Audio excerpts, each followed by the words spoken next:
Good morning, or good afternoon, good evening, whatever time it is where you are. Hello, and welcome to the Choose Love Suicide Prevention Spotlight. My name's Michelle Kelly, and I'm going to be taking you on a short journey where we are going to explore suicide prevention, which is a topic that's quite serious, prevalent within society, affects a lot of us, and we're just going to explore that a little. So bear with me while I share my screen.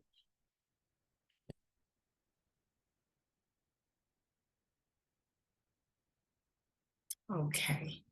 You should now be able to just see the front page. So again, wherever you're joining us from, thank you for being here and taking some time to just get involved in such a really, really important topic that needs so many more people to advocate and really champion the cause to try and halt the prevalence of suicide. I'm just going to take you through a couple of introductions. You'll probably be watching this back as pre-recorded. So I'm just going to introduce who I am, what I do.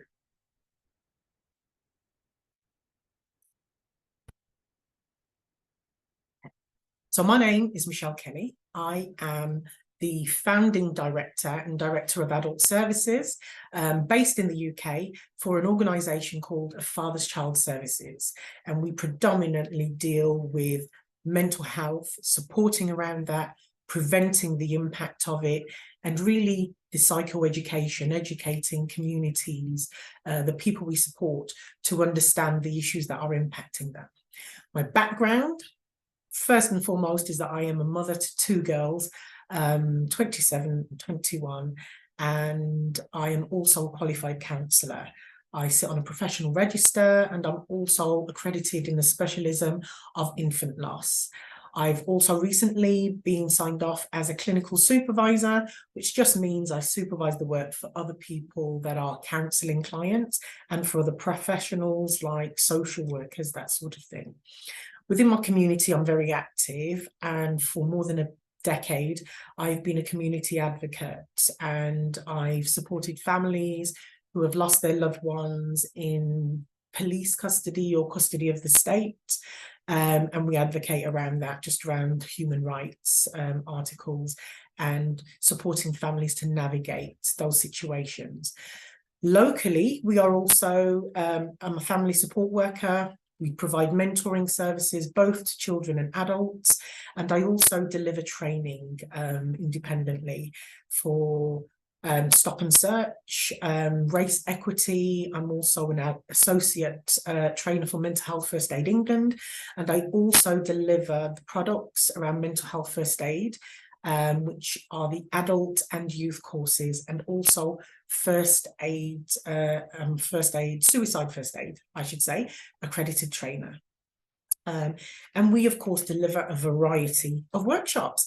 So that's me, but I want to share with you just a bit about the journey our organisation has been on in the past couple of years. We started shortly before COVID and we were impacted by COVID-19, but since then, we created our product, which was Respect. And that basically stands for respecting every single perspective and person's emotional challenge together.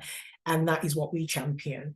To date, we have created more than 230 mental health first aiders. And that's at a cost or saving to our community of about £69,000. And we've created and more than 15 suicide first aiders. I think these figures probably need updating a little, but these are the most up-to-date that we've factored in. And we've also had volunteered hours of more than 479 hours to some of our projects. So these are projects supporting people around mental health and well-being, and this is just some of the funders that we have worked with and are proud to associate ourselves with. So yeah. Right, let's move on. So before we get into our webinar around suicide prevention, I just want to do a little housekeeping. Well, obviously this is recorded, so press pause, take a break whenever you need to. And that means, you know, if a topic comes up, it's emotive, give yourself a break and maybe think about doing the session in maybe 15-minute segments or a few slides at a time, if that helps. If I move away, that means I need to be away because there's emergency, but we don't expect a fire alarm. So what I would suggest is that you just take a break, get yourselves ready, maybe grab yourselves a drink so that you can just really focus on the topic that we are going to share a journey through.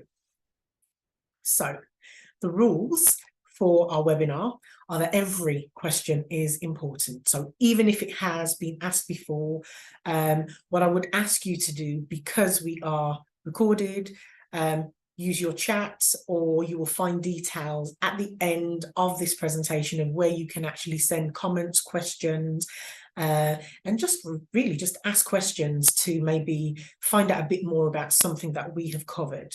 I think it's really important that we give a warning that some of the topics we will discuss you may find upsetting, and that's okay. But what I would say is, if you've not thought about what you'll be doing after this presentation, is to maybe pop it on hold or pause, take a minute to think about what you might like to do after this session. And it's really just about grounding yourself. If you are maybe impacted by anything that's been discussed in this webinar, what I would ask is that you just think about maybe connecting with someone, a loved one, someone that you can maybe share a conversation that can maybe help to lift your spirits. Or maybe do something nice so you've got something to look forward to, and maybe shift the focus from the topic we're about to go through. Okay, and if you do need to opt out, this mainly pertains when we are live, that's okay too. You don't need to go through every section. Find what's important to you, go back to whatever you need to or want to whenever you have the emotional availability to do that. And of course, I'll give you more details towards the end of the presentation to just contact us to maybe ask more questions. Okay, so the learning outcomes for our suicide prevention webinar are that we understand how language and the stigma that can be attached can hinder or aid the support of someone in crisis. Okay. Secondly, to understand the suicide continuum. Also to understand the intervention of behaviour versus the outcome of that behaviour. And postvention, so responding to safeguard before and after an incident we're going to look at. And finally, to understand the importance of self-care when supporting others in crisis. I think sometimes as helpers we go in and we often forget that actually, you know, it's going to take us a bit of time, a bit of space to actually be present and connect, and that's okay. So it's just reminding us about that. So before we move on, I thought it would be very necessary to actually define some of the topics that we will be exploring. So defining suicide and self-harming behaviour.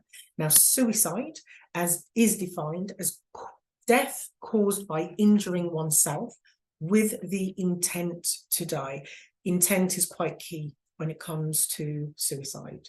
A suicide attempt is when someone harms themselves with any intent to end their life, but they do not die as a result of their actions. Many factors can increase the risk for suicide or protect against it.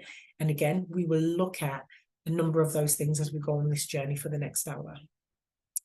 Defining self-harm. So self-harm is when somebody intentionally, so there is intent behind the behaviour of damaging or injuring their body. It is a way of expressing deep feelings such as low self-esteem, or a way of coping with traumatic events such as the death of a loved one. Okay. So again, before we move on, I really want to just take a minute to remind you, think about how you're being impacted by what we're going through. Take a break whenever you need it, and ask questions at the end. I'm more than happy to respond to any queries that I get. So let's move on.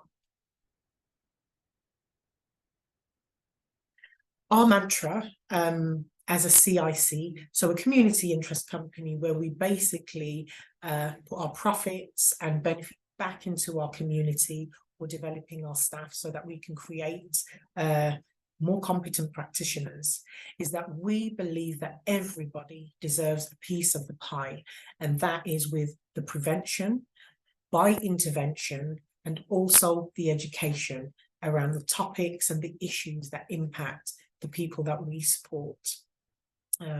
So again, the ethos we will come across a bit later on in the presentation. So let's move on. Self-harm, I thought what I would do is give you maybe a bit more of a simpler sort of breakdown.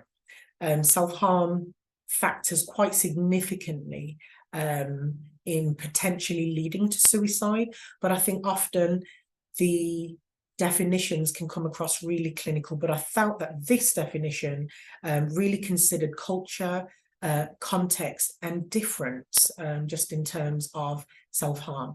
So self-harm or self-injury is something that affects people of all genders, ages and backgrounds.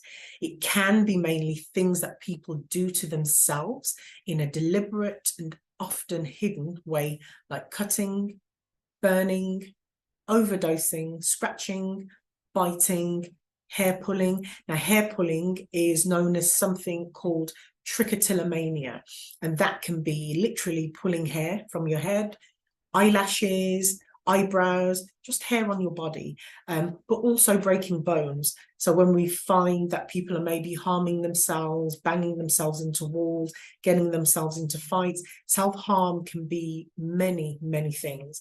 One of the key things I'd really like to sort of like pull out just around self-harm is that some of the most acceptable or socially or societal acceptable ways of self-harming are probably smoking and the use of alcohol. It makes our governments a lot of money, and so although it causes a lot of physical harm, it's still socially acceptable because it's something that we maybe do when we connect with others as well. So really something to think about. And also self-harm could be overeating, undereating, when there is a physical harm to our bodies that is classed as self-harm. So maybe thinking just a bit outside the box, think for yourselves, what are the common ways that you maybe hear self-harm and what do you associate it with? In my experience, people tend to associate it mainly with maybe cutting. So probably some of the more socially acceptable ones are not what comes to mind immediately. So let's look at some statistics. Self-harming behavior. Those that self-harm are 49 times more likely to die by suicide. So when we think about someone who is using harming behavior, that then increases the risk of their life being ended by suicide. What do you think about that? Do you think that number's high? Do you think it's low? Do you think, you know, that causal link is, yeah, it's what I would expect? Or, you know, do you think it's a bit different? Send us comments. We'd love to know what you think. So we're going to have a look at language and stigma. I've put together here just a range of negative words, language that we maybe have used in the past that society probably no longer deems as acceptable because they're labeling, they maybe provide a lot of stigma and maybe want people or force people to maybe not engage for fear of being judged. So crazy, mad, loony, you know, what are the languages or words that you maybe use? You hear people use it and you think, gosh, you can't say that. Not quite there. Sandwich, short of a picnic, and committed suicide. And one thing I've not put on, but I'd again really like you to maybe just think about it, the term completed suicide. Do you think that's maybe acceptable, not acceptable? And just to give you a bit of context as to why I'm asking, in some of my deliveries just around mental health, when we do exercises around the language that is used, some people have said, you know, the word completed almost alludes to something being a positive thing, like you've completed a race, so it's almost like you are rewarded for something. So putting such a word that kind of alludes to a positive action is maybe not the best. So I've not included it, but really something for you to think about the language that you maybe come across. So when we use negative language like that, we can often impact the behavior of the people that we are maybe trying to support. That means they may become reluctant to maybe admit that they are feeling upset, unwell, maybe just not themselves. It might mean that they put off seeking help because they just start to ignore the issues. They feel, you know what, I'm going to be judged. I just don't want to do this. I can't face it. It might make them feel more distressed, and it can also isolate them from actually connecting with people. And if they actually feel unwell and they hear that type of language, I'm wondering what you think. Are they more likely or less likely to actually come to you and maybe have a discussion if they are feeling unwell? If they hear language from you that is maybe derogative, quite impacting, and maybe makes them feel, I don't know, as though they are not accepted, that they are maybe being judged. So, bear with me. I've just lost my page, so bear with me. Right.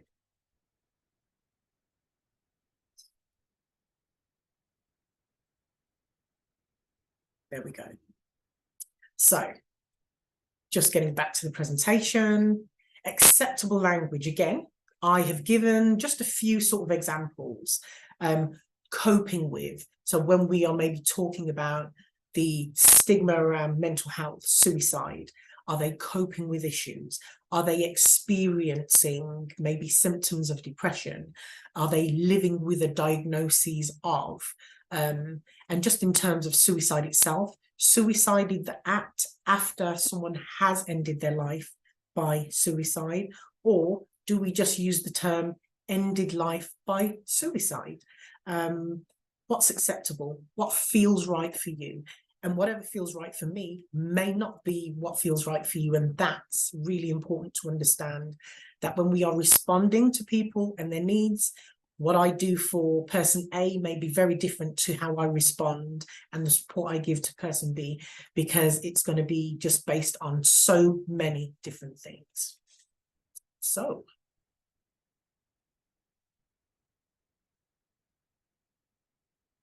we're going to look at the suicide continuum. But before we do that, let's again give a bit of context. And this sort of feeds into the stigma around language. The Suicide Act, 1961, decriminalised the act of suicide in England and Wales. So that's here in the UK. So that those who survived a suicide attempt would no longer be prosecuted. I mean, that's what, 60 or so years ago, they were still criminalising people because they ended their life by suicide. What do you think of that? So yeah, the suicide prevention continuum illustrates a practical approach to the complex issue of suicide prevention. We're going to go into a lot more detail about that and really break it down about how that continuum, the different things that kind of build up and lead up to someone maybe being in a position where they believe that maybe ending their life is the best way for them to deal with whatever they have got going on. And like this research, the continuum actually evolved from discussions around 2 Aboriginal communities in Atlantic Canada about suicide and the different types of intervention available. So again, what comes up for me when I look at this sort of like theory and everything that's kind of with it is culture has maybe been considered in terms of different coping strategies, the way we do things quite differently. So a comment was made just in terms of an article around people who attempted suicide. Changing the way that we talk about suicide isn't enough when people who try to kill themselves are being prosecuted. Now, just to give you a bit of background around this, when the article features 2 women, and again, all the links will be at the end of the presentation, so go back, have a read, and just fill out some of the things I'm saying with your own sort of knowledge and take from it what you will. But one lady had actually lost an aunt and an uncle, a mother and an uncle in quite close succession, and was quite obviously distressed by her losses and her process of grief. She was then prosecuted for public disorder offences. And similarly, what we see here in the UK is that sometimes they won't be prosecuted for the actual act of trying to end their lives anymore, because the law doesn't allow that. But what they might be prosecuted for are public order offences, when they hold up rail services just in terms of general societal trains, that type of thing, then they'll be prosecuted in terms of those sort of offences. What do you think about that? Should we have moved away from criminalising people that are clearly unwell and in a state where they're actually believing that ending their lives is the best possible way to deal with whatever is going on for them? Yeah. Have a think about that.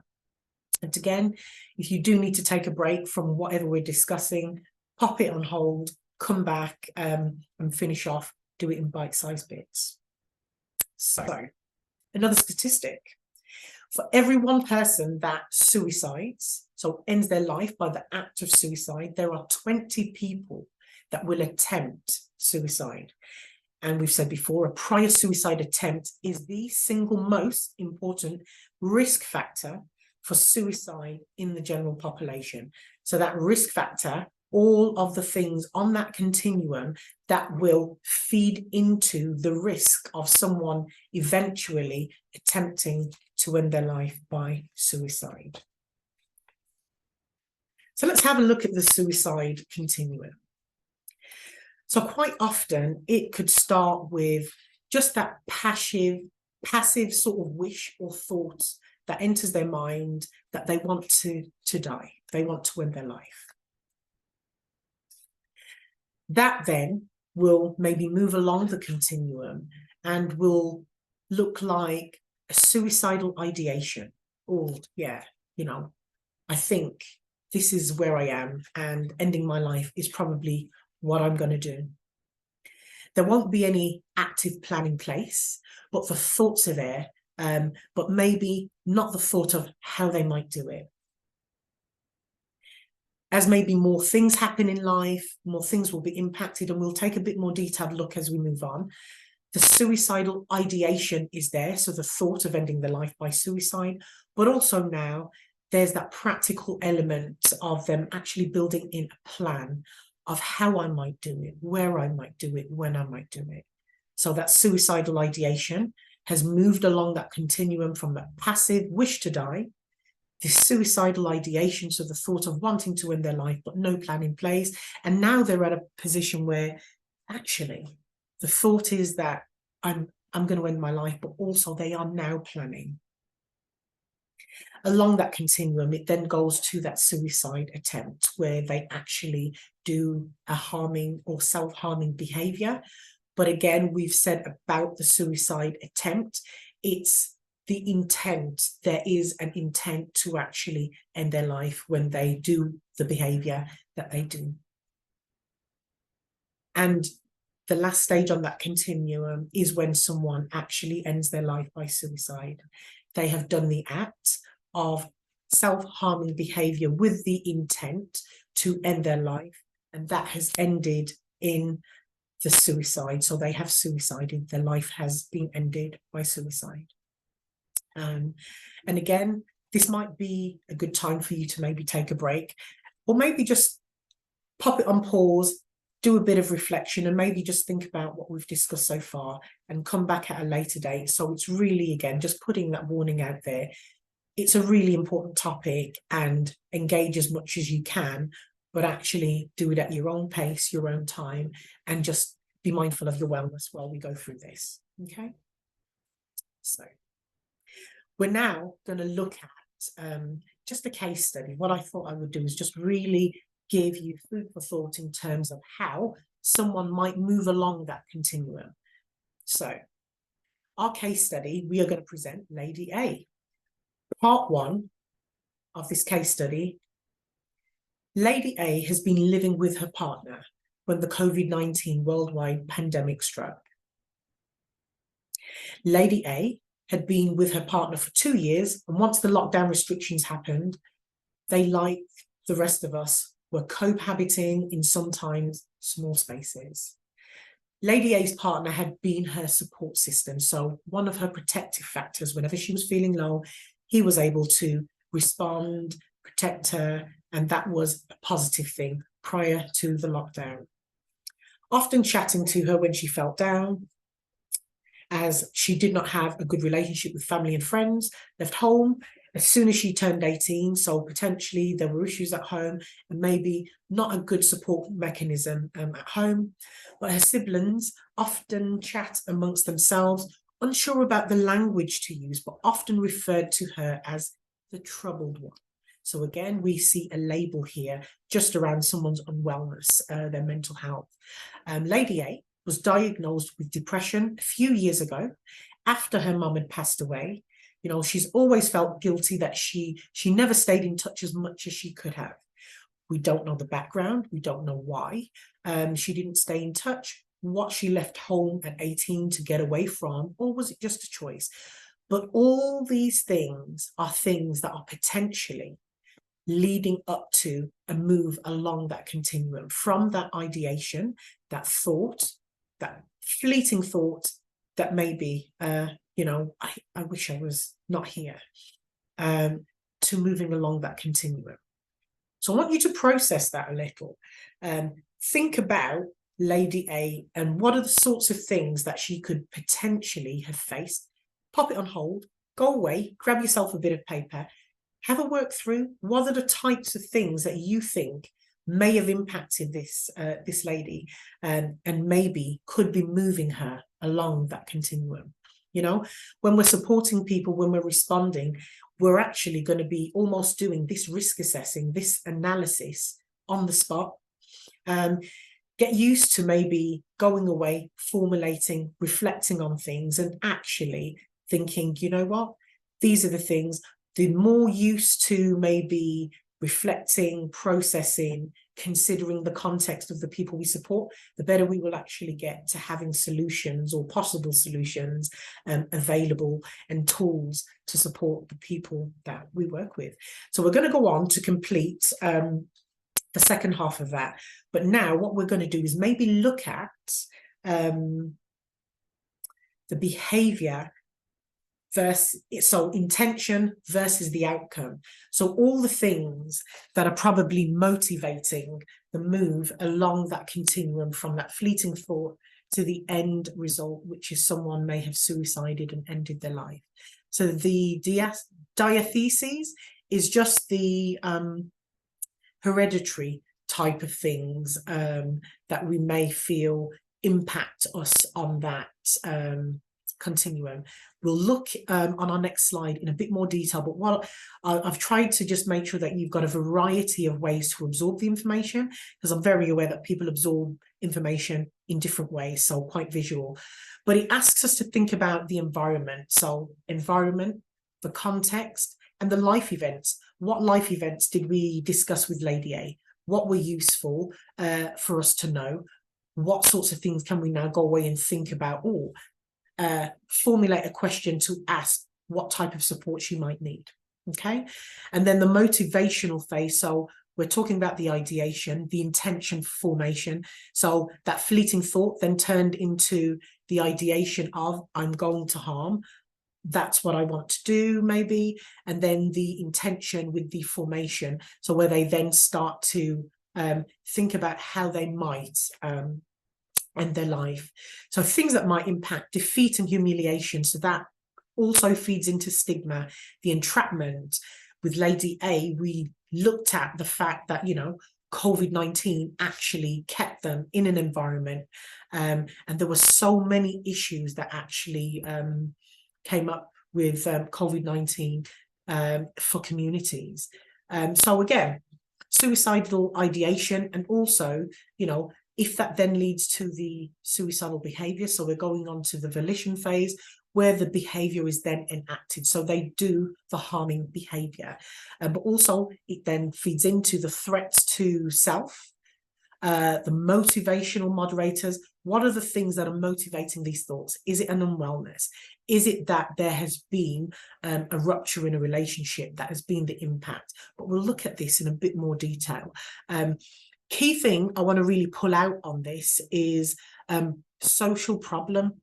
In the UK, there is a huge drive just around social prescribing. So we're used to the medical model, the prescription of medication, the diagnoses of depression, bipolar, all those clinical terms that label people. But actually, there is such a huge drive now, and us as an organisation, we are actually part of the social prescribing network, where we actually will always advise people that come to us that have a diagnosis from a GP. We'll always check out what else was diagnosed or prescribed.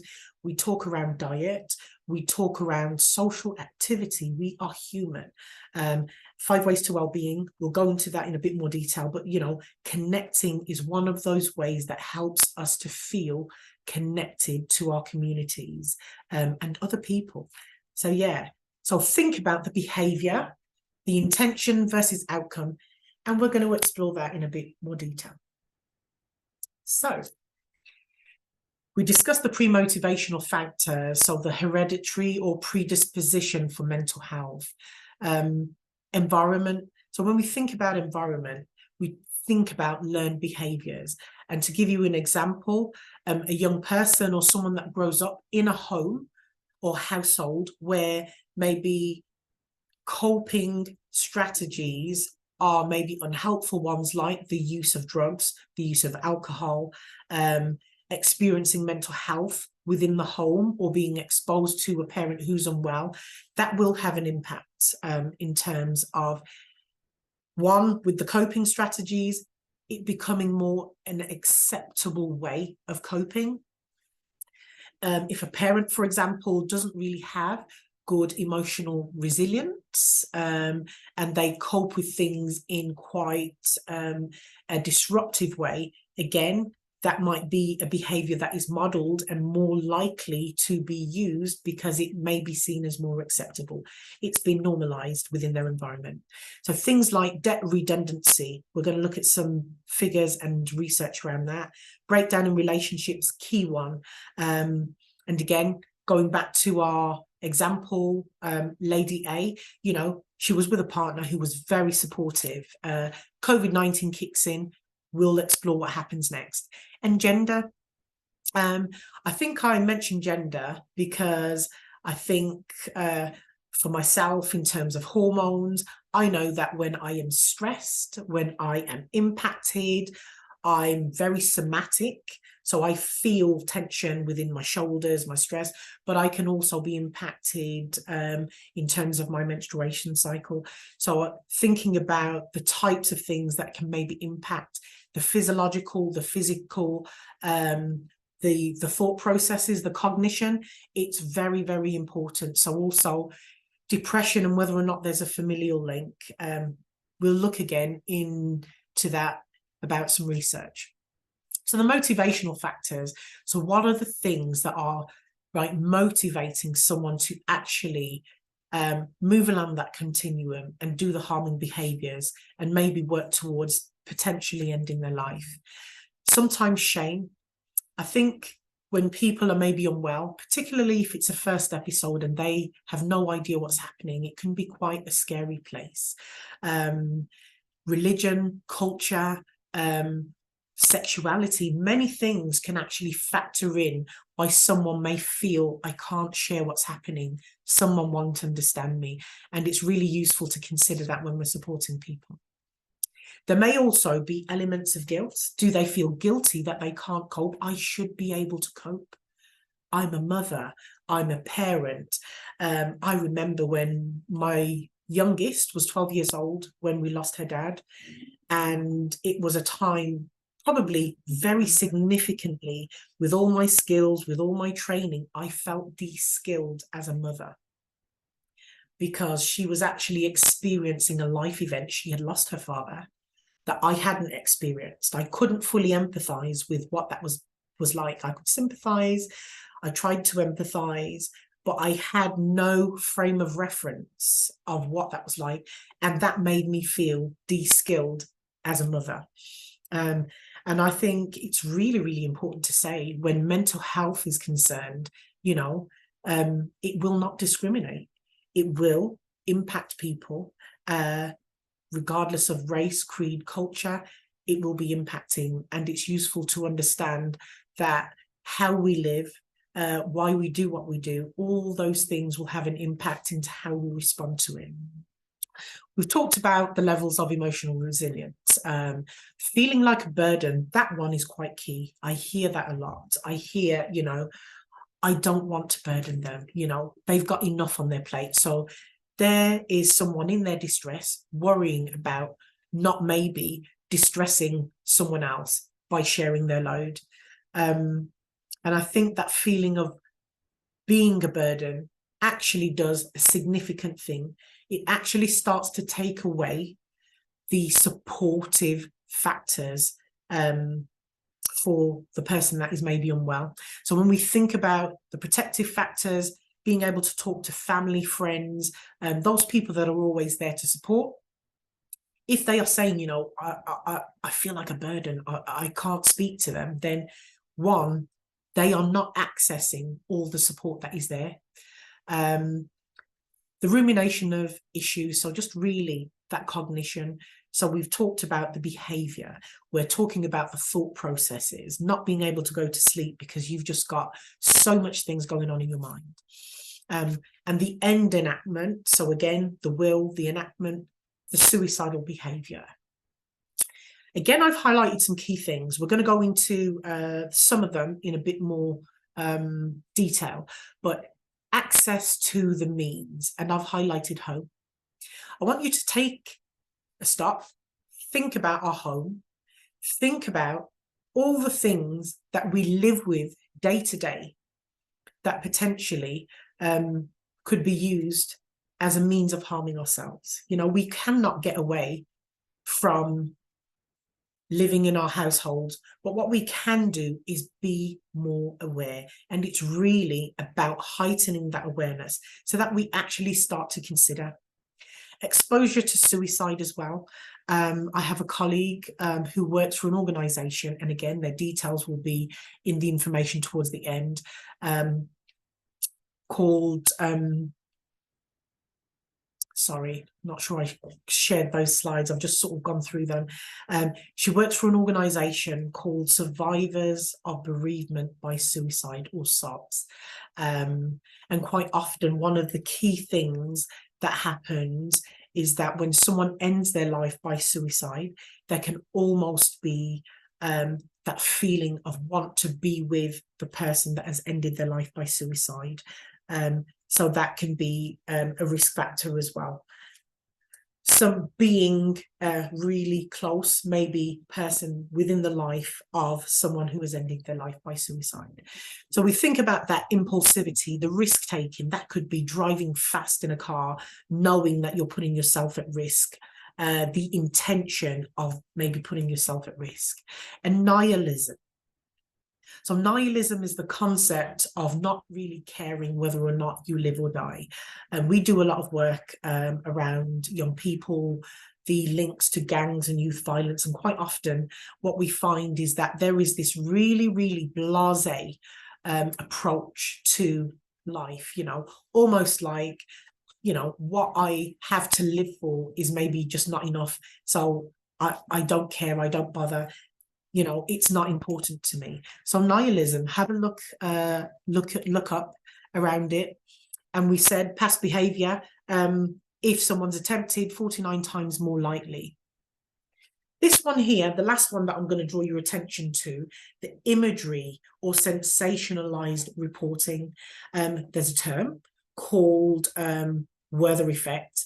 and we do come on to it just a bit further on in a slide. But basically, it is the way, the sensationalized way that a suicide may be reported of a celebrity or someone on a soap or drama, and the acknowledgement that when that happens, you can generally see a trend or a spike in people suiciding, ending their life in a similar way. So when we look at prevention, we'll look at ways to actually start to address that as well.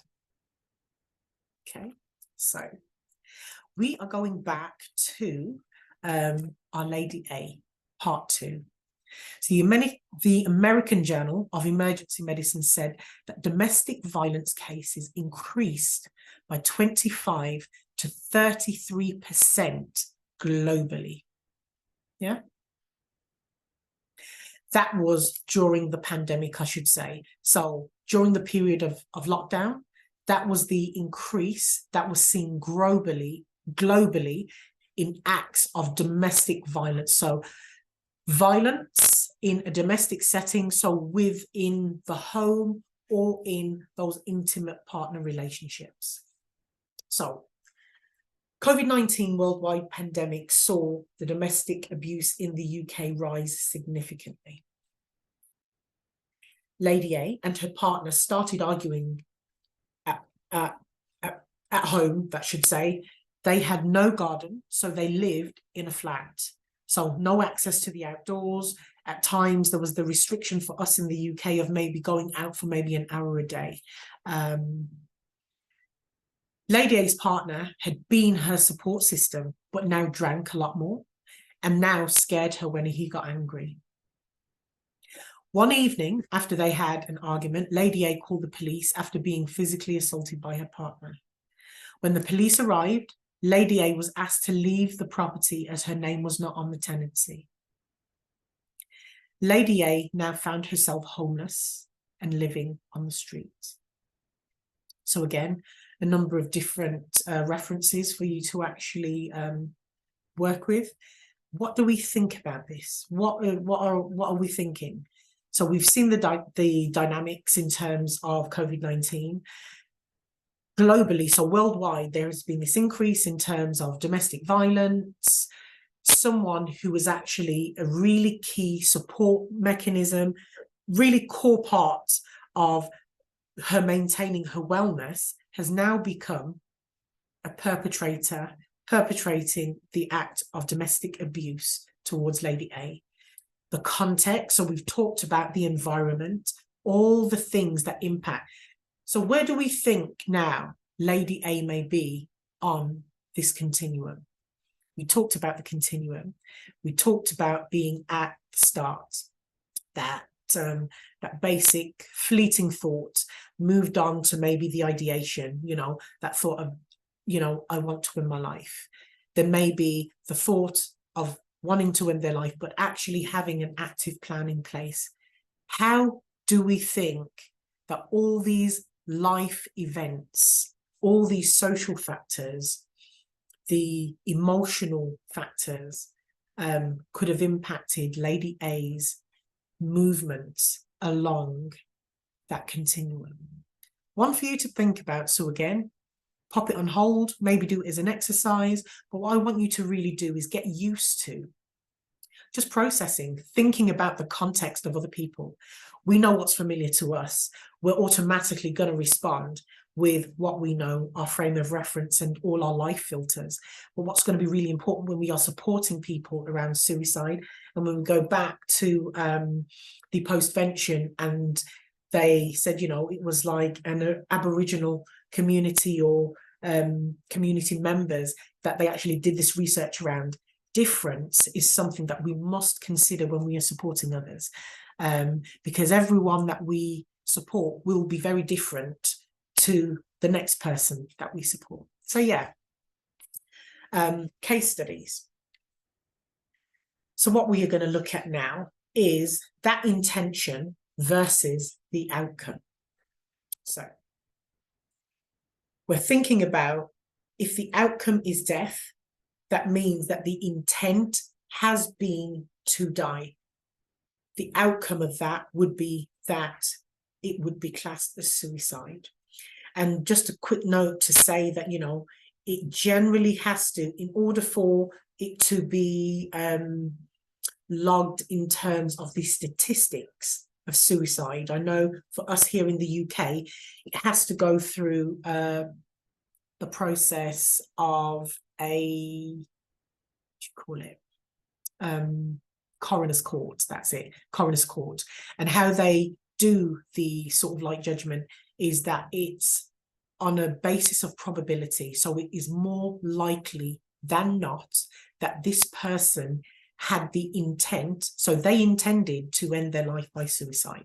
They look at all the evidence, speak to all the people that they saw in their last days. They will process, you know, all that information and make a decision on the balance of probability that they maybe intended to end their life by suicide. And that is how we get figures in terms of suicide. So when we get figures, it will only include those that have been declared suicide. So those that are maybe declared as a narrative verdict. So they won't say it was suicide. They won't say it wasn't. They're unable to maybe not comment. Death by misadventure might be when they've maybe ended their life by suicide, but they believe it may have been an accident. So lots of things to consider. When we look at statistics, it's really useful to have that sort of like underpinning understanding of how the statistics are actually logged. So when we think of people that maybe have attempted to end their life by suicide, and the actual figures, could they be more? So moving on. If the outcome is death and the intent is to live, it is classed as accidental suicide. So we talked about death by misadventure is something that they may call it here in the UK. If the outcome here is to live, but the intent is to die, the outcome name would be suicide attempt. So the outcome is life. Sorry, not to live. The outcome is life. So they've done the deed of harming with the intent to die, but they have survived that attempt. That would be classed as a suicide attempt. There's a lot of language to maybe get used to or to familiarize yourself with. And what I would say is, the more you use it, the more we verbalize it, the more we feel comfortable with it, the easier it will feel to actually discuss those issues. And finally, if the outcome is life, but the intent is also to live, that would be a non-fatal self-injury. And that is what we call maybe self-harming behavior. I remember a couple of years ago just doing some research for a workshop I was doing around self-harm. And I remember logging on to the World Health Organization, and I was just trying to find information around self-harm, but actually they had amalgamated self-harm and suicide because of the close links. It's changed a little now. You can actually find separate things, but a good few years ago, I was really struggling to find a separation around it because of such strong links with the self-harming behavior and that higher risk of then ending your life by suicide. So just to check in, really, how are you doing? Do you need to take a break? Pop yourself on hold, get yourself another drink, use the bathroom. How are you feeling? Refreshed? Shake it off, get the blood running around. I'm hoping you are enjoying it and you are learning from it, but actually staying well while we're doing this important work is really important as well.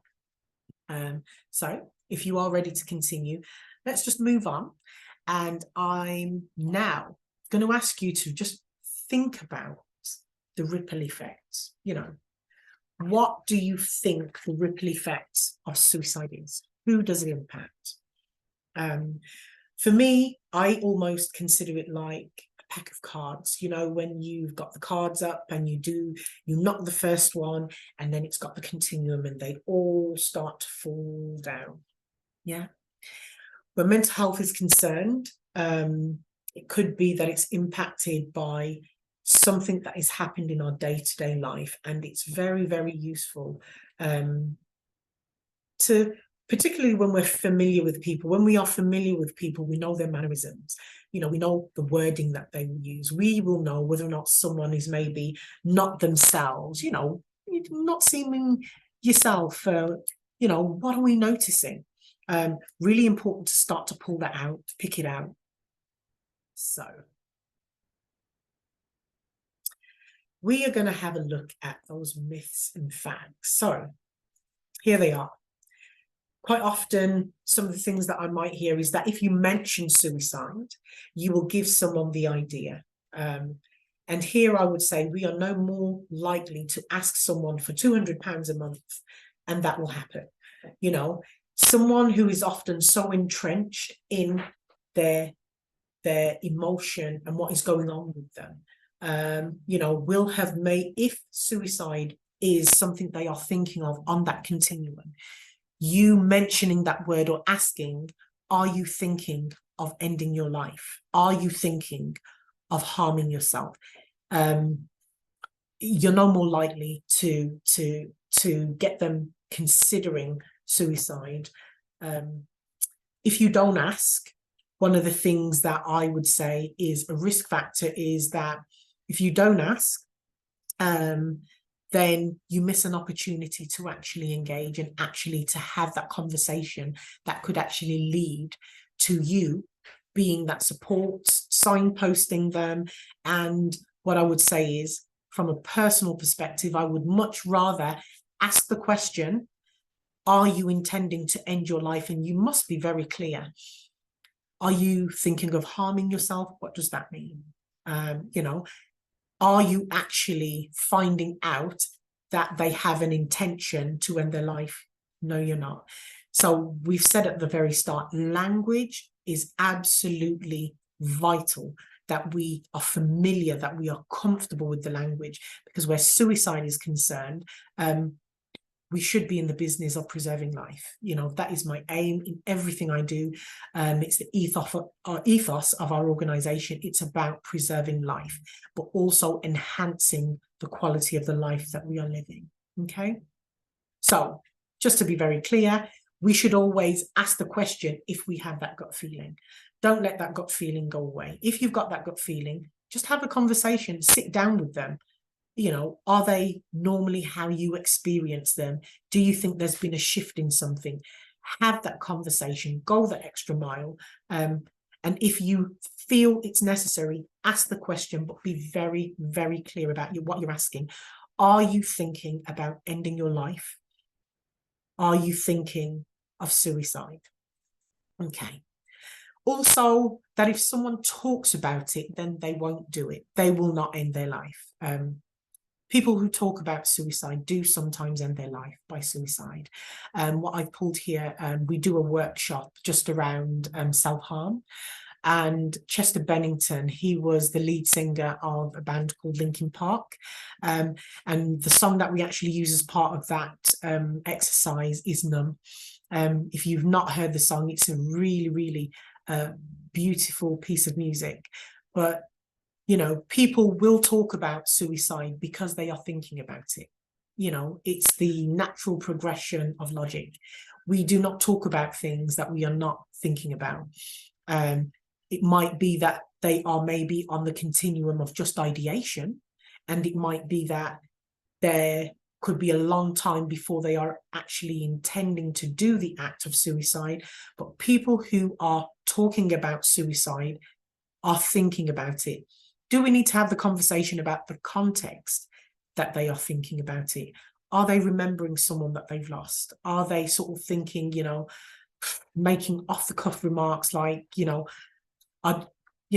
be better off without me? Open invitation to suicide. Recall that when people are making off-the-cuff comments about not being here, the world being better without them, we need to start having conversations when we recognize those things being said. Okay. This one, again, is quite key. Using self-harm as a way of coping is attention seeking. Now, I don't know about you. I shared at the start of this presentation that I was a mother. And I know that when my babies were growing up, or just very small babies, they had different cries for different things, you know, when they were hungry, when they needed the nappy changing, when they just wanted cuddles or just wanted to play. We are human, and it is natural for us to need and want to have our needs met. There is nothing wrong with an adult or a child seeking a response to have their needs met. And I think we need to almost get used to normalizing that. It's human that we communicate our needs. And when we cannot find the words, we cannot verbalize them, we cannot communicate them, then we use other ways to tell people we are experiencing distress. So imagine, I've talked about all these different things that influence our worldview, the way we deal with things, the levels of our emotional intelligence. I do a lot of work in schools, and sometimes what I'll hear from teachers are, oh, you know, they're displaying a lot of behaviours. Okay, miss, tell me what's going on for this young person. Sometimes it's that they've lost in quite close succession 2 friends to gangs and youth violence. There may be issues at home. There may be social services or local authority intervention with the family. And it might be that at school, they're disengaging or being seen as disruptive. It might be that they're getting into fights. So remember, we talked about self-harming. Getting into fights can be one of those ways of self-harming. Sometimes getting into fights and not actually defending yourself. So think about, what is this person maybe trying to say? What need do they need to be met? And when we think of the realm of mental health, it could be that they have this strong, emotional, intense pain and feeling, but they might not recognize it as mental health. Some of the filters that can change that are our culture. In some cultures, they do not recognize mental health. In some languages, there is no direct translation to the word suicide from English to another language. In some languages, in some Asian cultures, it translates as an intense emotional distress, whereas we can just say suicide and people have an automatic idea. So it's not as simple as saying or believing that they should understand you from your frame of reference. And that's what we talked about earlier. It's really, really important to consider the difference between you and the person you're supporting, because their needs might be very different to how you might respond or how you might need responding to. Okay, so let's look at some facts. That suicide is often linked to abuse. Yes, sometimes people that have experienced abuse can end their lives in this way. Chester Bennington, that we talked about just in terms of myths, he was quite open about some of the abuse that he experienced, and that song Numb actually focuses just around some of the feelings and emotions that he maybe explored and experienced. Okay, but many life and many other factors explored in the continuum can also contribute to the outcome. So what I would say is, you would do yourself as a practitioner, as someone that is supporting, if you box stuff and believe that suicide is only linked to someone who may have experienced abuse. What type of abuse are we talking about? Is it drug abuse, alcohol abuse, physical abuse, various types of abuse? We've explored domestic abuse. It's only one area that maybe could filter in. So when we think of the context of the continuum, abuse could be just maybe one of those areas, or abuse might not be an area. So understanding that will mean that you will look outside the box as well. It's a key fact that suicide is strongly linked to the use of drugs and alcohol. Of course it is. Drugs and alcohol can impair our ability to reason, to rationalize clearly. Alcohol is a suppressant. So when we drink alcohol, it lowers our mood. Sometimes people start to then reinforce feelings of depression, that feeling of low self-esteem, the lethargy, but quite opposite when sometimes people use drugs as a way of coping. That can be where we maybe get the more extreme elements of people trying to end their lives by suicide. Sometimes they believe they are invincible, get behind the wheel of a car, do various things where they put themselves and sometimes others at risk. We mentioned the term earlier, just about the Werther effect. There is research. What I would always suggest, go away, look at all the references that we've put on. Just pull what you need to, pull what you want to, what you feel will inform your practice. Those spikes just around suicides, around publicity. I think it's Samaritans, they've actually got a media policy. So they give guidance to the media on how they should report suicide. And when you think about being an organization or just helping people, it's really, really important that we consider those types of things because they can be impacting. Okay, we've got through quite a lot, not much more now, but again, I would prompt you to take a break if you need it, and if you don't, maybe just pop yourself on hold, see if you do need a drink, bathroom, or let's carry on. So again, we bring you back to our mantra of we believe that everybody deserves a piece of the pie. With that prevention, so how do we prevent it? We're going to look in a bit more detail now. The intervention, what are you going to do? What is your act going to be to maybe change the path of what's happening here? And the education, psychoeducation, helping someone to understand what they are experiencing. We do that by a range of worksheets, I should say. We developed them again during COVID because we found that they were really useful. We break down theory, we break down language into really basic forms so that we can sit and support people, but they can understand how we are working with them. For us, it's a trauma-informed way of working. What we are doing is we are working with them. We are finding out what their needs are. We are being responsive. We are not doing to them. And quite often, when people come to us for support, the statutory services, that is how they describe feeling sometimes, that things are done to them. They are told, you must have this because that's what, that's what we can provide you with. The care or the support isn't actually person-centered and developed or given to meet their specific needs. It's a really important concept. So when we look at prevention again, limit the access to means. We've talked about our homes, pesticides. So one of the key sort of areas where you might find that there's a high risk of death by suicide, by maybe poisons, pesticides, or firearms are in rural or farming communities. Certain medications. So here I'm more thinking about someone, again, there's a link to where people are maybe experiencing that they've had a diagnosis in terms of end of life, and medication is available or around.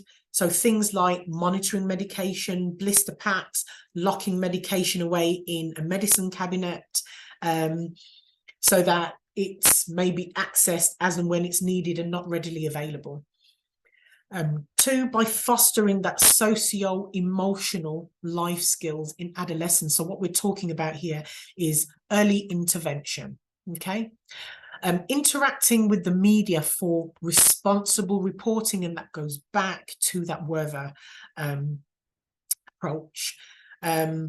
Media policies, thinking about the language and information released. So do we need to release really core dark details of how someone has ended their life?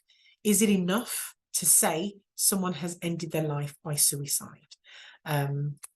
Yeah, gives you really pause for thought, doesn't it? Early identifying of the assessments the managing, how we manage and follow up who is affected by suicidal behaviours. Again, postvention, so what happens after an act of suicide, and back to our PIE, the prevention by intervention and education. So when we sort of think about early identifying how we assess the situation, it's again understanding the people we support, understanding that my needs will be different to your needs, and so on and so on. We're going back to early identifying that almost fits in with the, what would you call it, the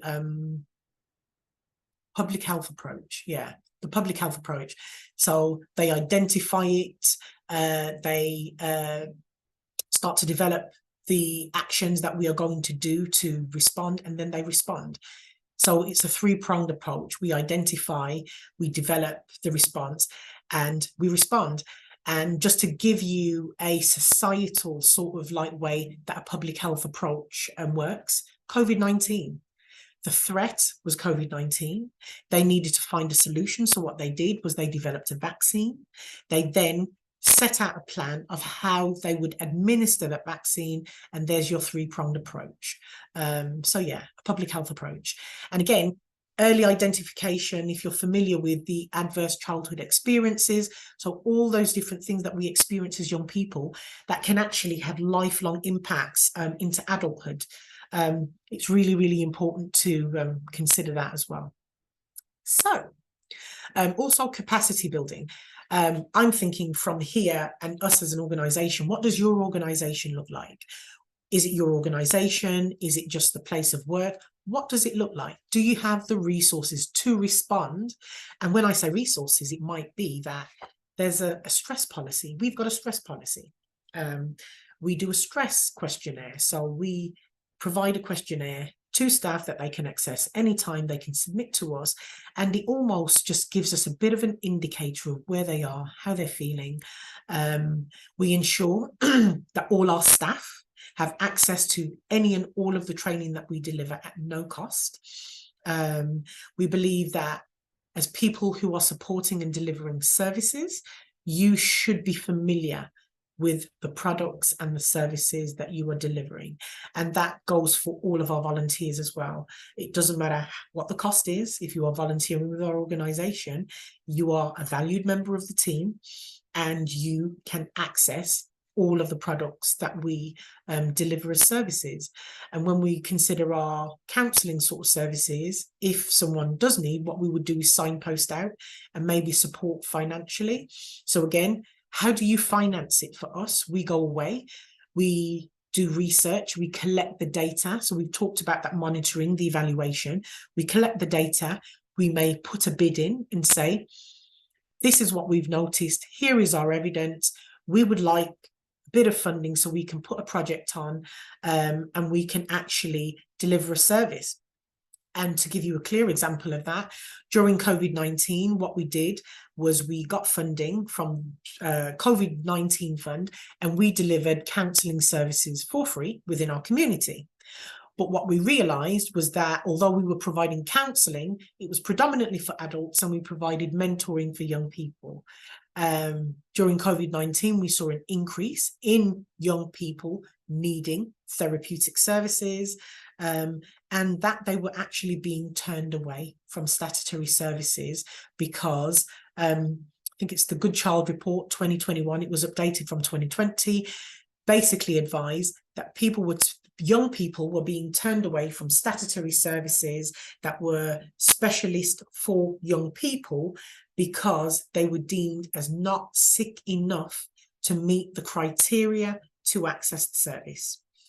Our response to that was to actually develop a counselling project, so similar to the adult project that we delivered, but actually we funded it with volunteers. I donate my time, I supervise them, I manage the volunteers, and it's unpaid work, but we are now within a school working with young people that are actually benefiting from the service, that also alleviates some of the stress for staff. So we're thinking about the ripple effect. That again, we discussed earlier.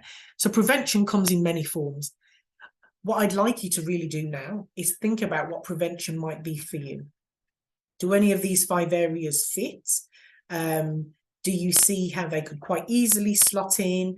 Do you think, you know what, I might need to make a few adjustments, but actually this is something we do already. Maybe we can do a bit more in that area. Yeah, so how are you feeling? I hope it's been a good pace. Not much more, but we will crack on. So 5-step guide just in terms of prevention. So postvention, and what is it? How do we prevent?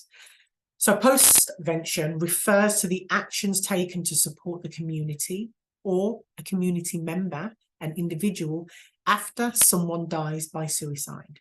So good postvention, so what it looks like when it is positive support, can help people to grieve and recover, and can be a critical element of preventing further suicides from happening.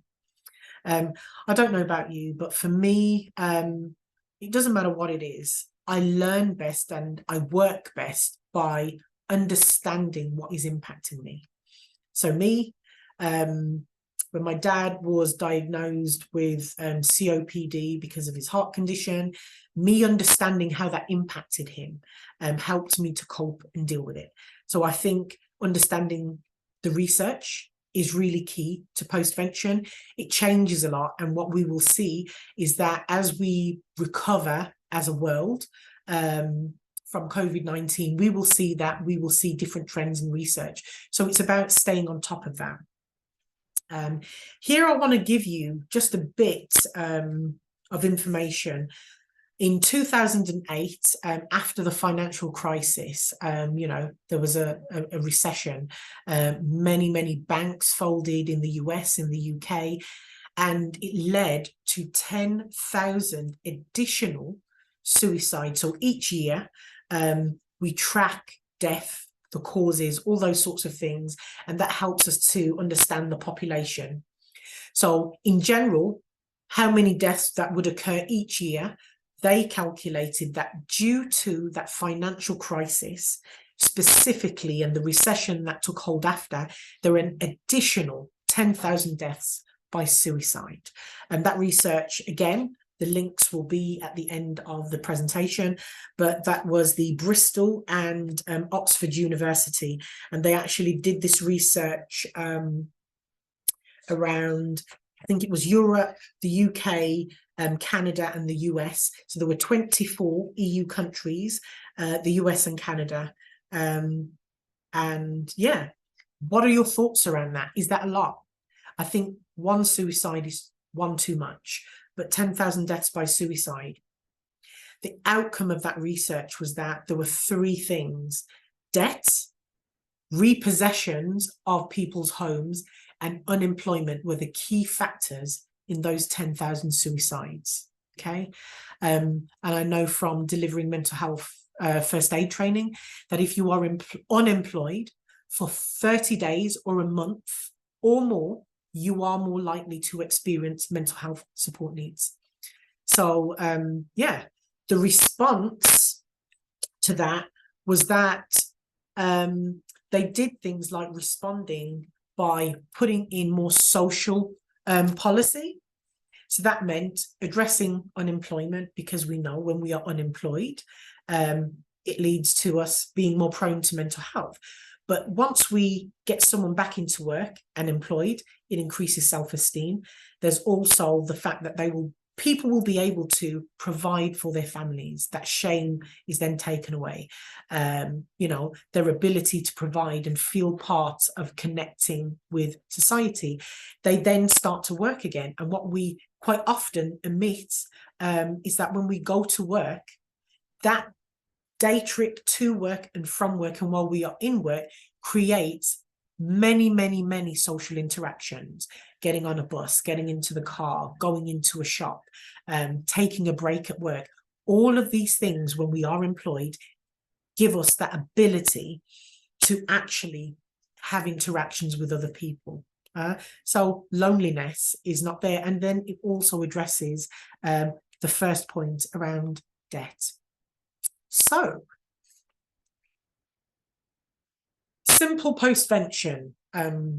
Dr. Edwin Schneidman suggested the concept of postvention as prevention for the next generation. We want our children, the grandchildren, to actually understand that postvention, anything we do after someone has maybe ended their life by suicide, should inform, better prepare the next generation so that suicide doesn't have to be an option. Okay, so through his work of auditing suicide deaths in the town of Baton Rouge in Louisiana, this is dating back to 1979, so the year I was born, showing my age now, they changed the service from being passive to active. And all we mean by that is that if it was passive, they would wait for people to contact them after a loved one died by suicide. By changing it to an active service just meant that if someone ended their life by suicide, they would recognize that this family would need support. Maybe if it was a young person, that the children within that school might need support.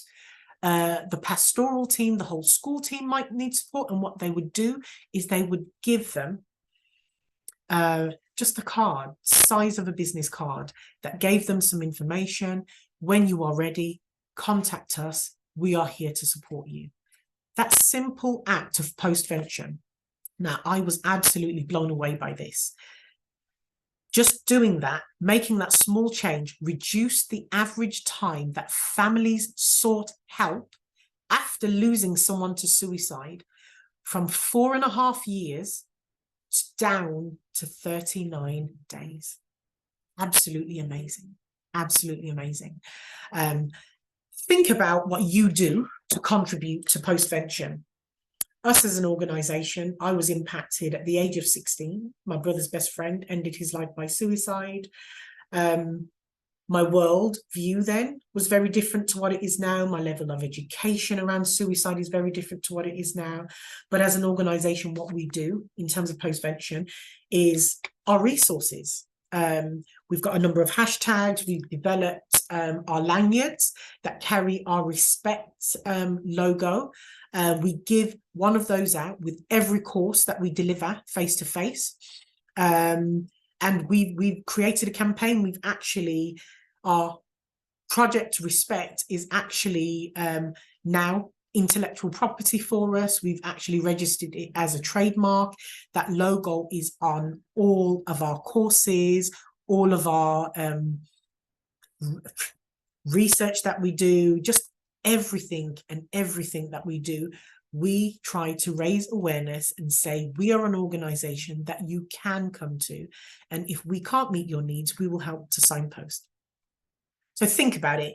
What is your simple postvention? What do you do that will help to ensure that the next generation understands that we have paved the way to prevent them being in that position?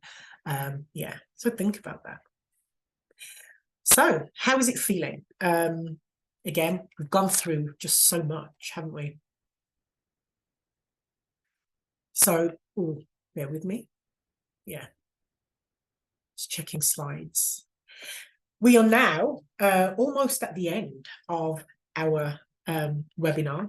I really, really hope that you have enjoyed it and that it's useful, and that you're maybe going to be able to take away some of the bits of what we've discussed, what we've done, and really, really just focus on developing your simple postvention plan.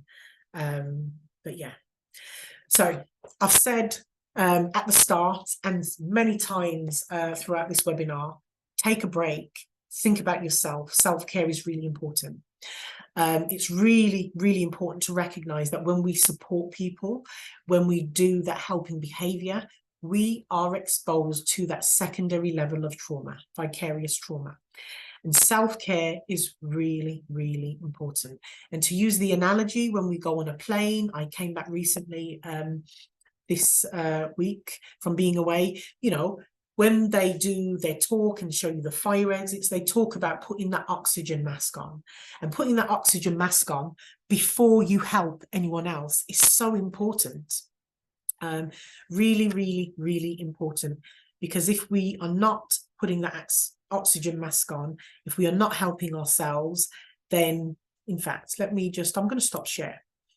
Yeah, if we aren't actually helping ourselves and making sure that we are emotionally, physically, just available to be able to support someone else, what we do, in essence, is put them and ourselves at risk of harm.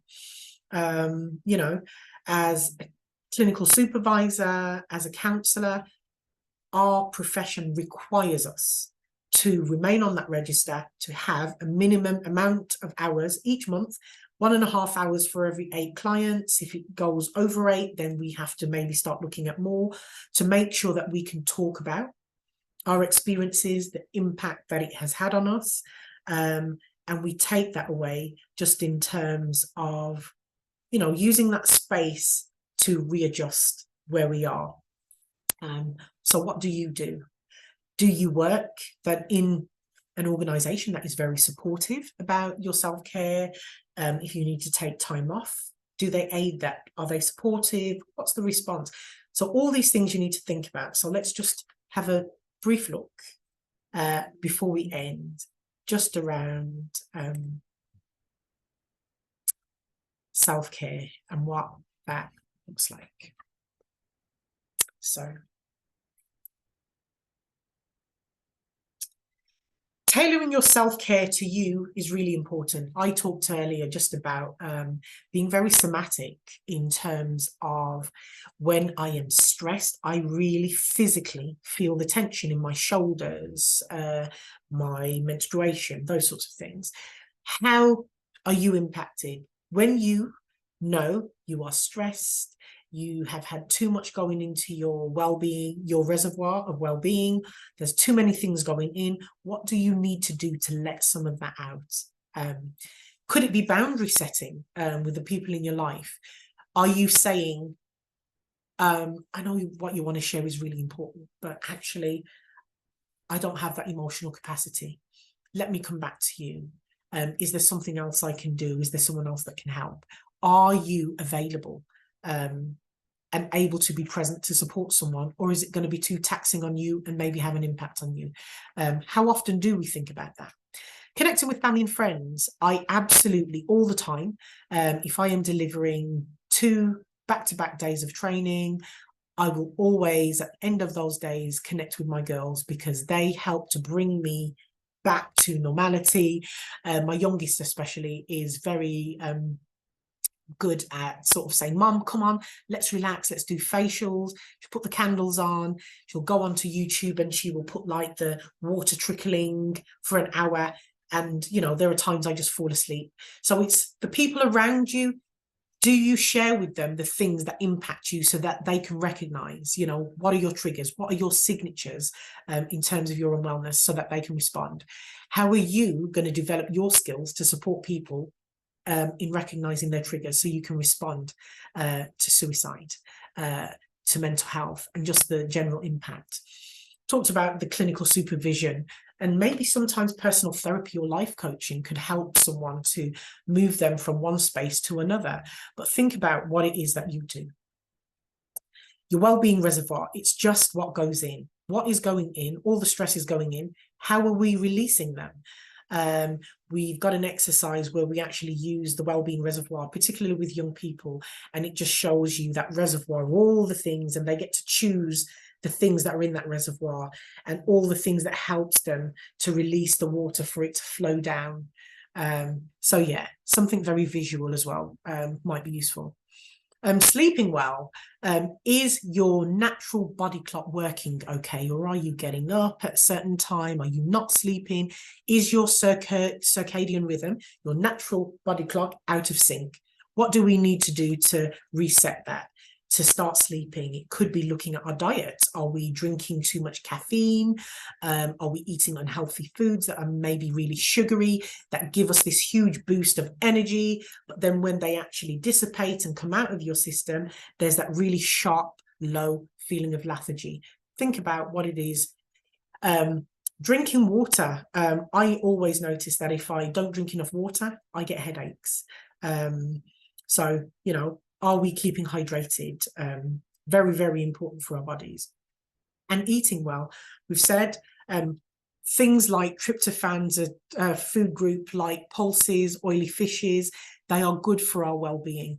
But actually, if we as an adult need 2,000 calories a day, for example, if we are only getting maybe 1,000 calories or maybe doing an 800 calorie sort of like plan to change lifestyle, then actually we're not getting the calories that our bodies needs to make it feel as though it's not tired and it can do all the things that it needs to do. So just thinking about those things as well. Connecting with people that are important to you. Sometimes we connect with people because we have to, and that's like work. But how often do we play board games? How often do we just do those sorts of things that, you know, we do because we want to? Again, just really, really important. And that is the end of our webinar. So what I'm going to do, I'm just going to leave. If you do have any questions and answers, you can contact us directly, or maybe feed your questions and answers through the Choose Love platform as well. Again, we will be happy to answer any questions that are fed through to us. But you can go directly to our website, check it out, check out some of the things that we do, how we respond to the needs of our communities, update the headline, suicide prevention. And once you've headed that with suicide prevention, we will know it is in direct response to our Choose Love Spotlight on Suicide Prevention webinar. And finally, I've tried to look at just a couple of different things. We looked at our Lady A case study, domestic abuse support here at home in the UK. Got a national helpline, but also we've got a number for the US of A, and we've tried to look at those global numbers for the USA. If you are watching this from somewhere else in the world, do get in touch, and what I can do is update our slides just to put some support for the areas that you are in as well. So yeah, we also just said in general mental health, suicide, anything. Our organisation here, Father's Child Services, we do provide some of our training and all of our services online. So Father's Child Services, the Samaritans for the UK, and also SARBS, who I mentioned earlier in the presentation, survivors of bereavement by suicide, and in the US, the 988 Suicide and Crisis Lifeline, a United States-based suicide prevention network of over 200 plus centres that provides a 24-hour service 7 days a week via a toll-free hotline. And also, again, the all-important Domestic Abuse Support USA, the hotline telephone and message that you can send by text message. So I will have forwarded on some resources that you can actually use together just to make notes on some of the bits that we've talked about, and hopefully they will be attached to the link where you found this webinar. I really do hope that you have enjoyed the exploration of such an important topic. And I'm hoping that some of what we have shared today will help you to maybe navigate conversations in a more helpful way, or a way that you are more comfortable to discuss a topic that is really important but very impacting on our community. Okay, so my name is Michelle Kelly. Our organisation is a Father's Child Services, and we are now closing the Choose Love Movement Spotlight webinar on suicide prevention. Thank you for logging on. Thank you for listening. And I hope that the information that you have access to now will help you to start to define your post-vention response and help to shape your understanding of suicide. Thank you very much. Goodbye.